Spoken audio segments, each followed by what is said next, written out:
नोटबंदी पर सबसे बड़ी कवरेज एबीपी न्यूज पर लगातार जारी है। देश की राजधानी दिल्ली के ग्रेटर कैलाश में रोहित टंडन नाम के जिस वकील के लॉ फर्म से 13 करोड़ 65 लाख रुपए मिले थे, उसे इनकम टैक्स वालों ने ढूंढ निकाला।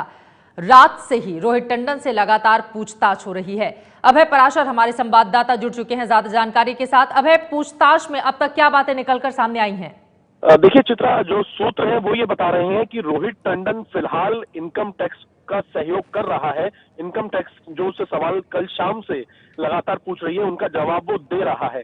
इसके साथ ही एक और जो खबर वो सूत्रों से निकल कर आई है कि रोहित टंडन के कई बड़े कारोबारियों से संबंध थे और ये शक है इनकम टैक्स को कि उनका पैसा भी जो करेंसी जो बरामद की है करीब 13 करोड़ के आसपास, उनका भी इसमें शामिल हो सकता है।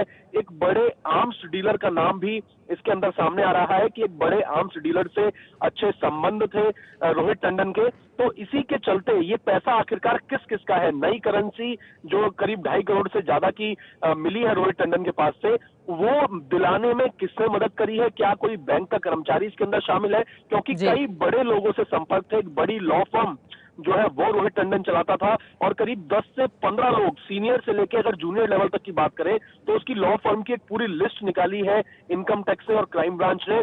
उन सभी का क्या क्या रोल होता था, इन्वॉल्वमेंट होता था, सबकी क्या सैलरी थी, क्या स्ट्रक्चर फाइनेंशियल वहां पर होता था, उन सब के बारे में पता लगाया जा रहा है। और सबसे अहम जो कड़ी मिली है इनकम टैक्स को, जी। वो एक आर्म्स डीलर है जिसके बारे में फिलहाल इनकम टैक्स पूछताछ कर रही है रोहित टंडन से, और ये पूछताछ कल शाम से अब तक लगातार चल रही है।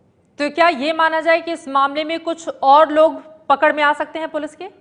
देखिए बिल्कुल चित्रा, जाहिर सी बात है कि जिस तरीके से जो इनकम टैक्स के सोर्स और जो क्राइम ब्रांच के सोर्स बता रहे हैं, उनके मुताबिक कई बड़े लोगों से संबंध थे और इतनी बड़ी करेंसी का लॉ फर्म के अंदर मिलना ये दर्शाता है, क्योंकि वहां पर नोट गिनने की मशीन भी रखी हुई थी, यानी कि पहले बिल्कुल। से एक बड़ी प्लानिंग थी कुछ लोगों की मिला के।